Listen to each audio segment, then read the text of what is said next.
Bienvenidos a la Agenda Económica PM de este lunes en CNN Chile, que nosotros pensábamos hablar como primer tema de lo que espera el mercado para la tasa de interés o, por ejemplo, las novedades de cómo se le va a devolver dinero a las personas por los cobros en exceso a las cuentas de la luz. Sin embargo, tuvimos que cambiar todo lo que pensábamos por la sorpresa que remeció Argentina este domingo. El triunfo del partido de Javier Milei en las elecciones legislativas. Y fue una sorpresa muy bien recibida por el mercado. Se dispararon las acciones de las empresas con presencia en Argentina, también tuvieron buenos resultados los bonos y el dólar en Argentina cayó, obviamente con apreciación del peso argentino. ¿Por qué? ¿Cuál es la lectura que hace el mercado? Y también lo que se espera para más adelante con los planes de Javier Milei. Todo eso lo cuenta Pilar Gutiérrez. Un contundente triunfo para el gobierno de Javier Milei en Argentina. El resultado en las elecciones legislativas del domingo, mejor al esperado, sienta un precedente clave para lo que resta de administración, dar viabilidad política al plan económico del mandatario. Su partido, La Libertad Avanza, se impuso a nivel nacional con 41%. Semejante vaivén en el voto, digamos, es difícil de explicar. Yo creo que evidentemente el gobierno está teniendo éxitos en materia económica. La baja de la inflación era una deuda pendiente hace muchos años. Yo creo que el votante está valorando eso.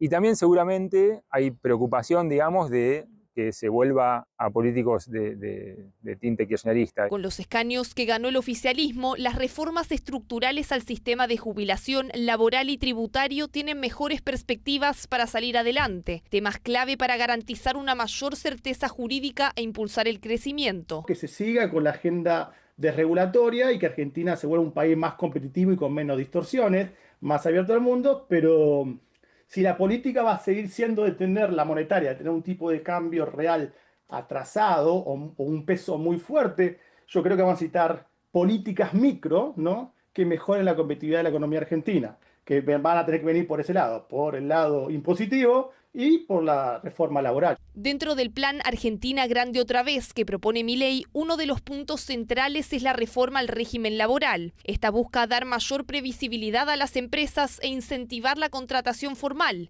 impulsando negociaciones colectivas más flexibles. Otro punto es la simplificación del sistema impositivo. Busca bajar la tasa de impuestos que pagan los individuos y las empresas. Y desde el punto de vista del gobierno, y creo que hay bastante consenso en la ciudadanía sobre esto, menos impuestos se va a traducir en mayor producción y en mayores incentivos para producir y que crezca la economía argentina. Perspectivas que generan mayor confianza por parte de los inversionistas, lo que se vio reflejado en el mercado trasandino. Una caída en el riesgo país, una recuperación en el mercado de bonos, una recuperación en el mercado de acciones de 2 dígitos y también una apreciación del peso argentino frente al dólar internacional, lo cual son buenas noticias y que le dan en el corto plazo a la economía argentina mucha más estabilidad y confianza para el futuro. El triunfo también fortalece la posición de Argentina en el mercado global. Según JP Morgan, la amplitud de la victoria deja a la administración en una posición privilegiada para concretar el respaldo financiero de Washington,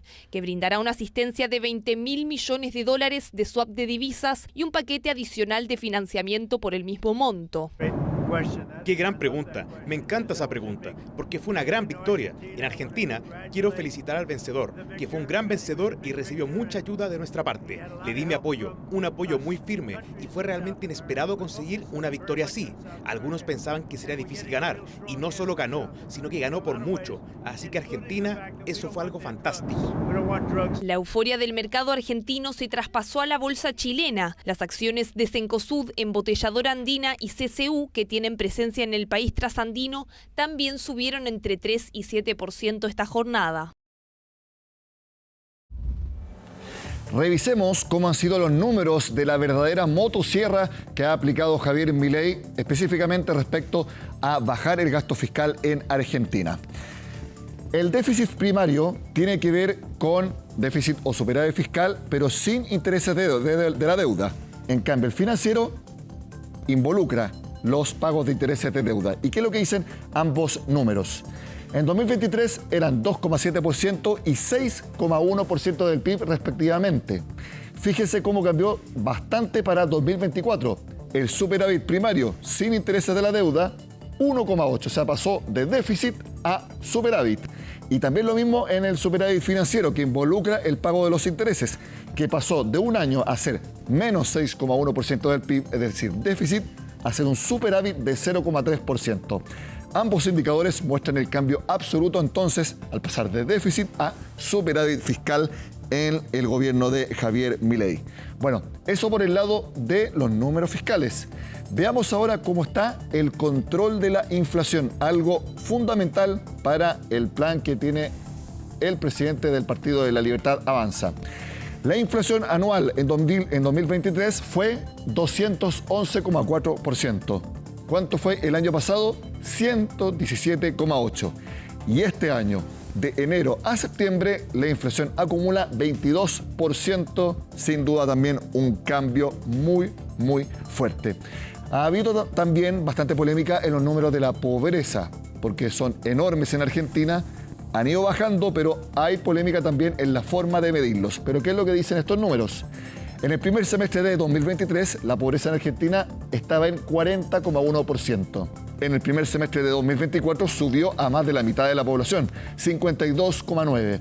Pero en el primer semestre de este año bajó a 31,6%. Sin duda que son números que han ido mejorando y que en esta ocasión el pueblo argentino respaldó la labor que ha hecho el excéntrico presidente Javier Milei. Vamos a seguir hablando de cómo recibió el mercado lo que sucedió el domingo, porque antes vamos a repasar qué es lo que está pasando acá en nuestro país respecto a los recortes fiscales. Hay candidatos que plantean incluso llegar a 15.000 millones de dólares y también hay algunos que dicen que no hay que hacer absolutamente ningún recorte. Todo lo resume en la siguiente nota Natalia Muñoz. Es un ajuste fiscal importante de 6.000 millones de dólares, pero en 18 meses. Algunos dicen, no se puede. Sí se puede. Al menos, pueden ser entre 1.500 y 2.000 al año. O sea, en total 6.000, 8.000 millones de dólares. ¿Cuál sería el recorte de gasto total que usted comprometería al cuarto año de gobierno? 15%, entre un 10 y un 15%.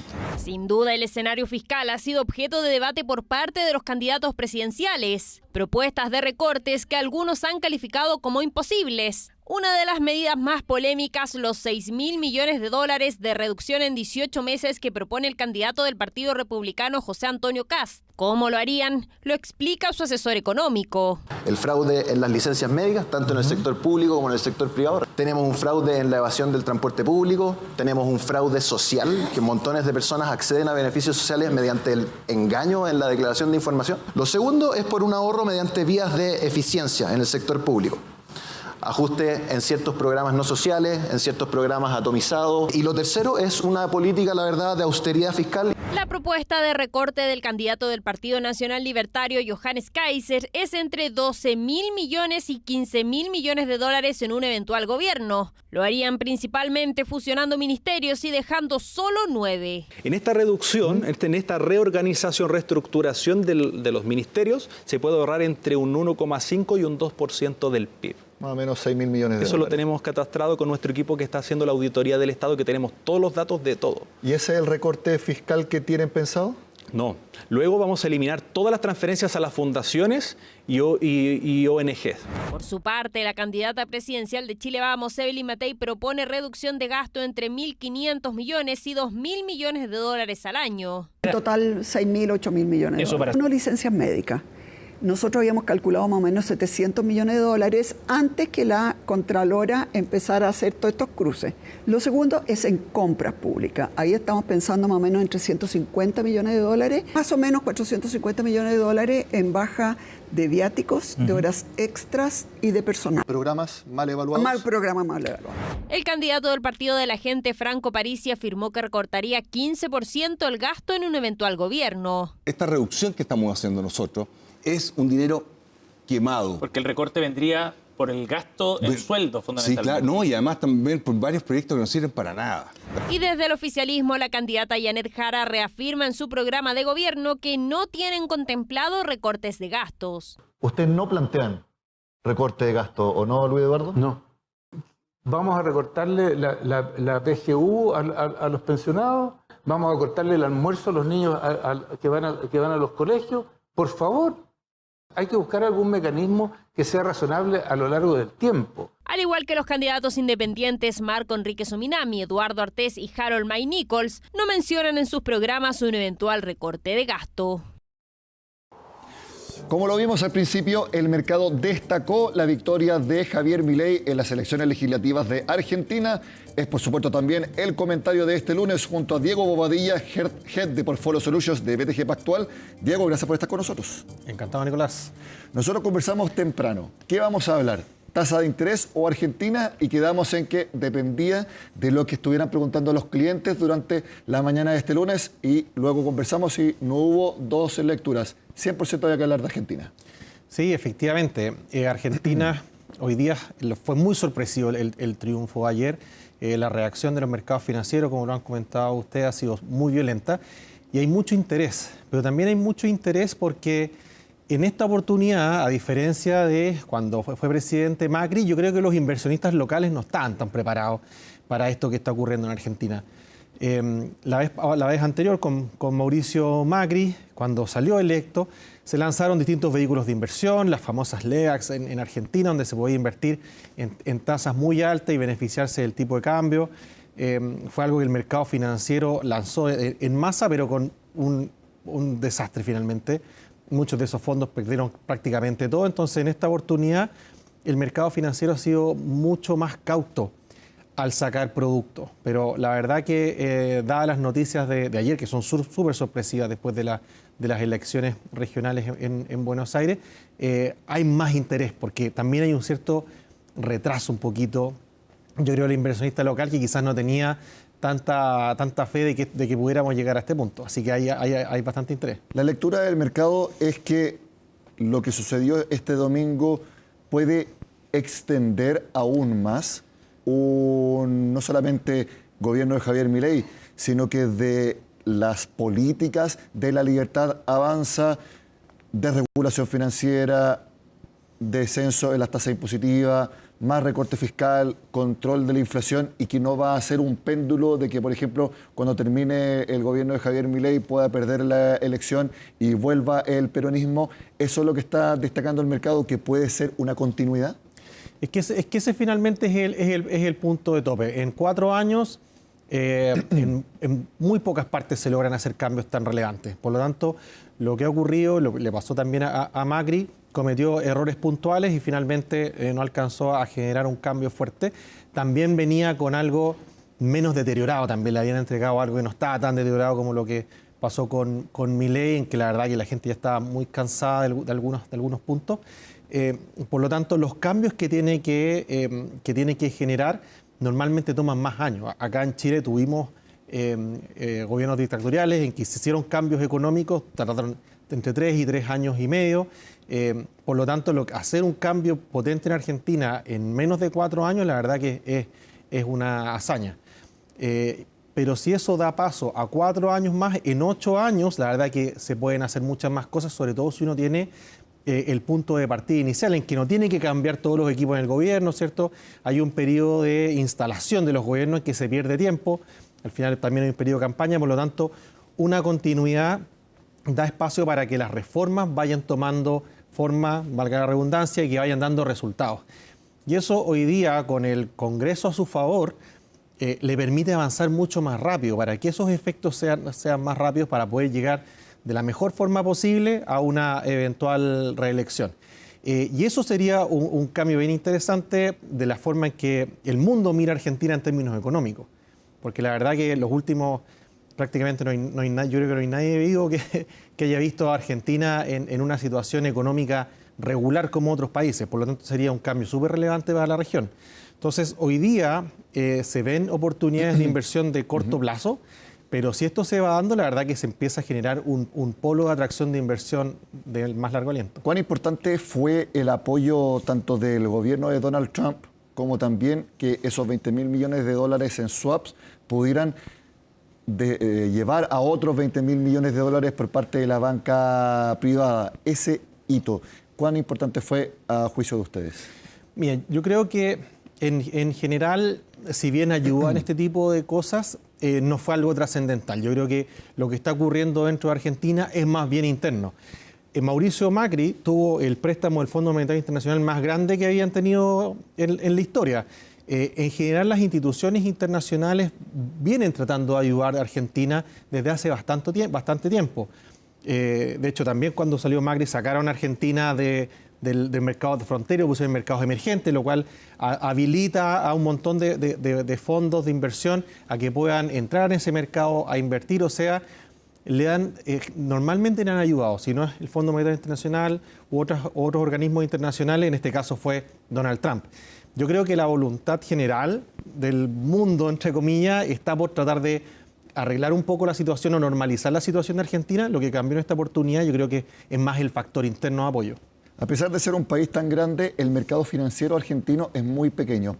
¿Tú crees que con lo que sucedió este domingo se abre el apetito de actores del mercado para eventualmente evaluar escenarios, para entrar en Argentina con productos más específicos, con empresas que quizás vuelvan, en definitiva, que el mercado argentino vuelve a ser atractivo para el mundo financiero? Sí, de todas maneras. O sea, de partida hay un valor en la normalización de los precios de las cosas. Realmente las acciones hoy día subían con fuerza, pero todavía hay grupos que están muy baratos en términos históricos. Si logra controlar el tipo de cambio, que es complejo, porque finalmente tiene que hacer una variable de ajuste, también podría haber algún valor. Las tasas están bien altas, si le logra bajar también podría haber ganancias en esa instancia. Pero finalmente el mayor valor es poder componer una estructura de inversión de mayor plazo, ¿cierto? Y para eso se necesita esta reelección, y eso va a pasar porque finalmente se logre restablecer las confianzas. Claro. Confianza de que van a mantener el superávit fiscal, que van a mantener la estructura de tasas, que van a recomponer las reservas internacionales, que fue algo que estuvo en duda en los últimos meses, o tienen que seguir fortaleciéndolo, y con esas confianzas debería empezar a generar una espiral positiva que permita hacer productos estructurados de más años y no algo que uno puede vender en cualquier momento, como las cosas que estamos viendo hoy día. ¿Qué es lo que les preguntaban sus clientes hoy día temprano? ¿Cómo poder tener mayor presencia? ¿Cómo poder invertir en activos que estén relacionados con Argentina? Sí, hay dos preguntas clave. ¿Cómo invierto? Porque la verdad que no es tan sencillo. La vez pasada se hicieron muchos instrumentos de deuda que funcionaron mal. Hoy día prácticamente nadie en el mercado ha generado esos instrumentos. Y lo segundo es cuánto queda, porque ven en los diarios que sube la bolsa y dicen, bueno, quizás ya se fue todo. Claro. Y en esa línea, por ejemplo, hay los ETF de nuevo a salvar la situación. Hay ETF de Argentina, hay uno de GlobalX, que es una compañía internacional que se llama ARGT, y tiene un grupo amplio de compañías que tienen exposición argentina. O sea, de otros mercados, pero que tienen presencia en Argentina. Exacto. Por ejemplo, compañías que están listadas fuera de Argentina, pero que en realidad operan dentro. Por lo tanto, esa es la exposición que uno quiere. Los que están ganando plata un poco con el consumo argentino también tiene bancos, empresas relacionadas al sector energético, que permite capturar un upside y que también permite vender rápido, porque son productos súper líquidos. Bueno, fue algo que vimos con las acciones de empresas chilenas que tienen operaciones en Argentina. Exactamente. De hecho, hay varias de esas que están consideradas dentro de ese mismo índice. O sea, compañías que están listadas en Chile, pero que tienen una gran exposición en Argentina. Y ahí podríamos ver un punto de partida de mayor interés, que haya más de esos activos que agrupen a empresas con presencia en Argentina. Sí, por supuesto. O sea, yo de hecho estuve haciendo un pequeño research ahora en la mañana, y la verdad que todavía hay muy pocos vehículos comparados con otros mercados. Por lo tanto, esto a medida que vaya avanzando y si se van dando la situación en que se van recomponiendo las confianzas, vamos a tener más oportunidades de inversión, más entradas de compañías, y con eso puede ir armando más productos y más alternativas. ¿Y esos productos se estructuran rápidamente? Porque hay que aprovechar el timing. Me imagino que eso es algo que también ustedes hacen, ver las oportunidades, y si no hay un producto específico sobre un mercado como el argentino, bueno, vamos a empezar a armarlo y a ver cómo lo podemos desarrollar y cuáles son los detalles. Sí, por supuesto. Los ETF son muy rápidos, por lo tanto salen muy rápido. Pero, por ejemplo, fondos de inversión que tengan que ver con deuda, probablemente vamos a empezar a ver en las próximas semanas algo de interés ir generando este tipo de productos. Y ya si se empieza a robustecer esto más, y en un par de años tenemos una renovación de gobierno, lo más probable es que vamos a ver productos estructurados que inviertan desde el sector inmobiliario, deuda u otro y que permitan capturar más rentabilidad. Entonces, sin duda que si tus clientes te preguntan, Diego, ¿hay que empezar a ver en serio Argentina? Tu respuesta es positiva. Sí, yo creo que hay que, siempre asesorado, ¿cierto? Porque sí. hay que poner algo e ir viendo que ese algo vaya creciendo. ¿Sí? Que si se va confirmando la tesis de inversión, yo voy aumentando, y también los ETF en ese sentido de índices sirven bastante, porque uno invierte en un solo vehículo y ese vehículo va sacando compañías, poniendo otras. Si una compañía se agranda, se va agrandando dentro del índice. Entonces, hace un poco la pega por uno sin tener que estar revisando constantemente, sino que de una sola vez. Y de a poco ir aumentando las posiciones, partir pequeño, para que si las cosas finalmente terminan mal, no sea catastrófico. Ya nos pasó una vez. Y de a poco ir aumentando a medida que las cosas se van aclarando. Diego Bobadilla, Head de Portfolio Solutions en BTG Pactual. Muchas gracias por estar con nosotros como todos los lunes. Que esté muy bien. Encantado, Nicolás. Hacemos la pausa en Agenda Económica y al regreso les cuento cuáles son las expectativas que tiene el mercado sobre la tasa de interés, porque mañana termina la reunión de política monetaria del Banco Central. Les anticipo que no hay ninguna novedad al respecto. Yo creo que ustedes adivinan cuál es la recomendación. Se las cuento al regreso.